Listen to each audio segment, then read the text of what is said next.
तो गाइस कैसे हैं आप सब लोग। Rise of the humanly Lord के एपिसोड 122 के साथ हाजिर हो। तो लास्ट एपिसोड के एंड पे हमने देखा था कि वहां पर पुंग जो होता है जब उस बंदे के पास पहुंचता है जिसने उसे मारने के लिए असैसिन्स को हायर किया था, तो वो बंदा आगे से उसे कहता है कमीने कहीं के क्या तुम भूल गए, तुमने मेरी वाइफ को मुझसे छीन लिया था, तुमने उस लड़की से शादी कर ली जिस लड़की से मैं शादी करना चाहता था और तुम्हारी जो गलती है इसी वजह से मैं जहाँ पर तुम्हें मारना चाहता हूँ। बात सुनने के बाद वहाँ सेकंड ब्रदर उसे कहता है अपनी बकवास बंद करो, तुम ये क्या बकवास खा रहे हो। तो उसी के साथ वो लड़का कहता है कि मैं सच कह रहा हूँ, इस लड़के को यानी कि इस बंदे को तो मर जाना चाहिए। इस कमीने ने यहाँ पर जो कुछ भी किया उसके बाद से ये यहाँ से भागकर चला गया था, अपनी वाइफ और 2 बच्चों को यहाँ पर अकेला छोड़कर चला गया था। इसने अपनी फैमिली को छोड़ दिया। इसकी बीवी उस वक्त भी काफी ज्यादा खूबसूरत थी और क्योंकि मैं पहले से उससे बहुत ज्यादा प्यार करता था तब मैं यहाँ पर उसकी वाइफ का ख्याल रखने लगा। मैंने उसकी वाइफ और इसके बच्चों का बहुत ज्यादा ध्यान रखा। पिछले 6 साल से जब यहाँ पर नहीं था मैं उनका ध्यान रखता रहा। मैं इसलिए सिर्फ उसका ध्यान रख रहा था कि एक ना एक दिन उसे यहाँ पर मुझसे प्यार हो ही जाएगा। और फाइनली मैंने यहाँ पर फैसला किया, जब 6 साल गुजरने के बाद मैंने फैसला किया कि आज मैं जाकर उसको प्रपोज करूंगा और उसे कहूंगा कि पिछले 6 साल से भी तो वैसे मैं तुम्हारा ध्यान रख रहा हूं,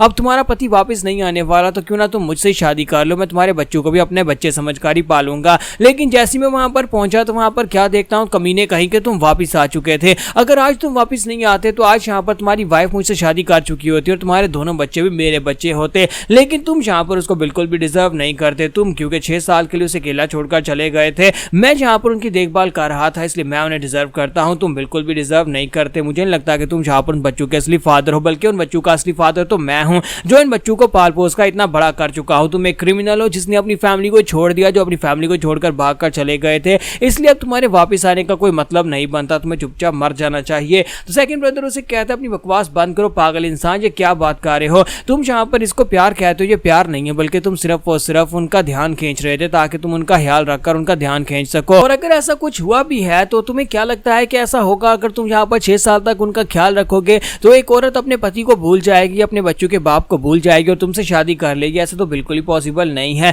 तुम बस यहाँ पर अपने लिए बहाने ढूंढ रहे हो। तुम मुझसे प्यार करते थे, तुम भाभी से प्यार करते थे, इसी वजह से तुमने यहाँ पर ये सब कुछ किया और हम तुम्हें ऐसा और नहीं करने देंगे। हम तुम्हें अपने सीनियर ब्रदर को मारने नहीं दे सकते। जबकि पुंग उसे कहता है कि मुझे लगता है कि चीजें यहीं पर खत्म होती हैं। सेकंड ब्रदर उसे कहता है कि इस बात का क्या मतलब है कि चीजें खत्म होती हैं, क्या तुम इससे हिसाब नहीं लेना चाहते, क्या तुम इसे मारोगे नहीं। तो पुंग उसे कहता है कि नहीं, मैं इसे बिल्कुल भी नहीं मारने वाला, मैं फिलहाल के लिए तो इसको नहीं मारना चाहता क्योंकि मैं जहाँ पर इसने जो कुछ भी कहा है उसके साथ सहमत हूँ, ये गलत नहीं कह रहा। मैं 6 साल तक अपनी फैमिली से दूर रहा क्योंकि मैं भाग गया था। मैं यहाँ से अपनी जान बचाने के लिए भाग कर गया था और पीछे से मेरी फैमिली, मेरे बच्चे जो थे वो यहीं पर थे। और अगर यहाँ पर इस बंदे ने वाकई में उनका ध्यान रखा है तो उसका मतलब यह है कि ये कम से कम यहाँ पर इतना डिजर्व तो करता है कि मैं इसे जिंदा छोड़ दूँ। हाँ, ये बात इसने गलत की कि ये मेरी बीवी को हासिल कर लेगा, ये तो गलत बात है, लेकिन मुझे लगता है कि इसने मुझे मारने की कोशिश की और बदले में इसने मेरी फैमिली का ख्याल रखा। हमारा हिसाब बराबर हो चुका है। और साथ ही वो उसे कहता है कि अब इस बात को समझो मास्टर जैंग, यहाँ पर हमारा हिसाब बराबर हो गया। अगर दोबारा कभी तुमने यहाँ पर मेरी फैमिली की तरफ आंख उठाकर भी देखी तो मैं उसी वक्त उसी क्षण तुम्हें मार डालूंगा। सुनने के बाद जैंग जो होता है वो आगे से गुस्सा आकर उसे कहता है कि बकवास बंद करो, तुम यहाँ पर बकवास कर रहे हो, ऐसा बिल्कुल भी नहीं है।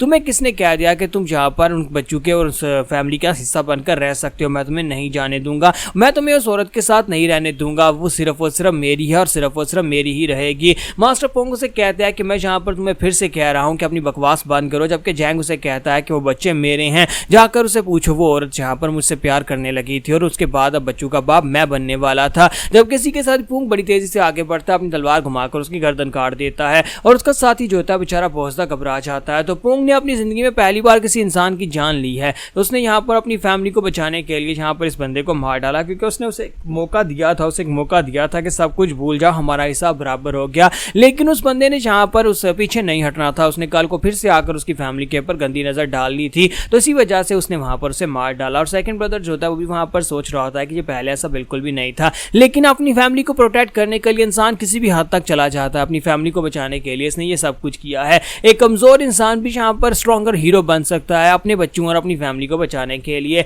तुम्हारा जोखा जो होता है वहां पर ऊपर से सब कुछ देख रहा होता है, कहता है कि लगता है कि सब कुछ हैंडल हो गया। मास्टर शिम कहता है कि हाँ, मैंने तुम्हें कहा था ना कि परेशान होने की जरूरत नहीं है, यहाँ पर ज्यादा स्ट्रॉन्गर लोग नहीं है, तो वो दोनों खुद ही इस मसले को हल कर लेंगे। फिर साथ ही उसे कहता है कि मैंने यहाँ पर उन असैसिन्स के बारे में जाना है, वो काफी ज्यादा नोटोरियस थे, लेकिन मुझे एक बात समझ नहीं आ रही कि इन लोगों ने भी जो तुमसे मार्शल आर्ट्स की ट्रेनिंग ली थी फिर इसके बावजूद जो उन असैसिन्स से हार कैसे गए। तो हमारा जोखा उसे कहता है कि मुझे लगता है कि वो असैसिन्स जो थे वो कुछ ज्यादा ही स्ट्रॉन्गर थे और ऊपर से ये लोग पहले से जख्मी थे इसी वजह से। और साथ ही में हमारा जोखा उससे पूछता है मुझे एक बात तो बताओ कि वो असैसिन्स कहाँ पर हैं। मैंने उन लोगों को जिंदा छोड़ दिया था, क्या वो असैसिन सारे के सारे जा चुके हैं या फिर मर चुके हैं। तो मास्टर शिमू से कहता है कि तुम अच्छी तरह से जानते हो कि मैं फैमिली के ऊपर नुकसान आने नहीं दे सकता जब से मैंने तुम्हें ज्वाइन किया है, तो इसलिए तुम्हें उन्हें परेशान होने की जरूरत नहीं है, वो सारे के सारे तो जा चुके हैं। और मुझे लगता है कि मास्टर पूंग अब जबकि एक इंसान की जान ले चुका है तो उसके लिए किसी दूसरे इंसान की जान लेना इतना मुश्किल नहीं होगा। अगली बार जब असैसिन वहां पर आएंगे तो वो उसे उन लोगों को जरूर मार डालेगा। और इसी के साथ ही मैं जोका से कहता है बस भी करो, तुम जहाँ पर किस तरह की बातें कर रहे हो। तो वो कहता है कि तुम्हें खुद जहाँ पर इस बारे में नहीं पता होगा क्योंकि तुम एक फादर नहीं हो ना। तो जो उनसे कहता है कि मास्टर शिम तुम्हारे बच्चों के बारे में क्या, तो उसे कहता है कि इस बारे में बात मत करो, मुझे इस बारे में कोई बात नहीं करनी।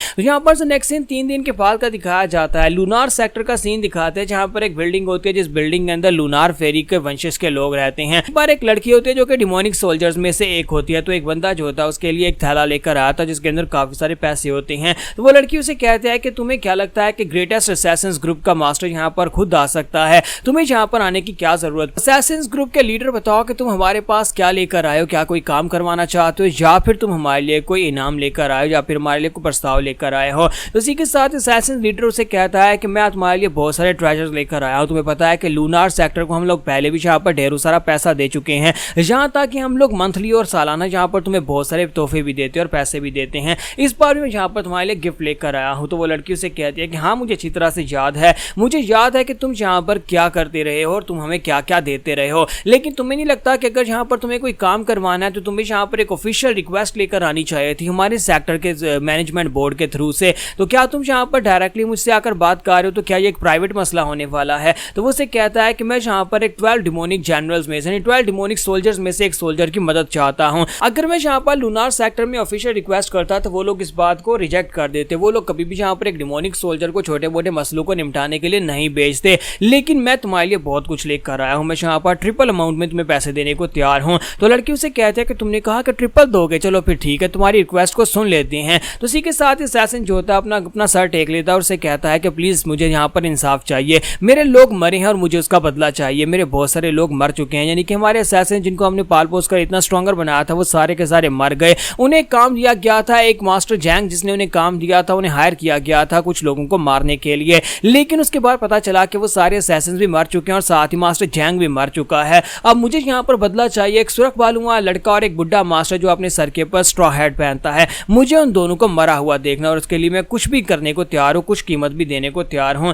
तो वो लड़की उसे कहती है कि अच्छा तो तुम यहाँ पर एक असैसिनेशन ग्रुप के मास्टर होने के नाते यहाँ पर तुम मुझसे रिक्वेस्ट कर रहे हो और तुम्हें यहाँ पर ले लगता है कि एक 12 डिमोनिक सोल्जर को जाकर ये मिशन पूरा करना चाहिए। क्या तुम्हें लगता है कि वो बंदा इस लायक है, यानी कि वो सोल्जर्स इस लायक हैं जिनको मारने के लिए तुम मुझे भेज रहे हो। क्या तुम्हें लगता है कि हम लोग यहाँ पर इस तरह के छोटे मोटे कीड़े मकोड़ों को मारने के लिए जाएंगे। फिर साथ ही उसे कहते हैं कि वैसे भी यहाँ पर तुम 3 गुना रकम दे रहे हो तो वैसे मेरा नुकसान तो नहीं होगा, मैं जाऊंगी फटाफट से जाकर उन लोगों को मारकर वापिस आ जाऊंगी और आकर तुम्हारा पैसा भी ले लूंगी। तो फिर ठीक है, मुझे टारगेट्स की फोटो और उनके बारे में ज्यादा कुछ बता दो, जो कुछ भी तुम्हें पता है उनका काम तो मैं खुद जाकर पर्सनली तमाम करके आऊंगी। तो यहाँ पर हमारी एपिसोड 122 का एंड होगा और नेक्स्ट एपिसोड में देखेंगे कि लूनार सेक्टर की ये लड़की जो कि खुद लूनार फेरी की ही डिसाइपल है, क्या ये जाकर माए जोखा को टफ टाइम देने वाली है या फिर जोखा के हाथ से मरने वाली है।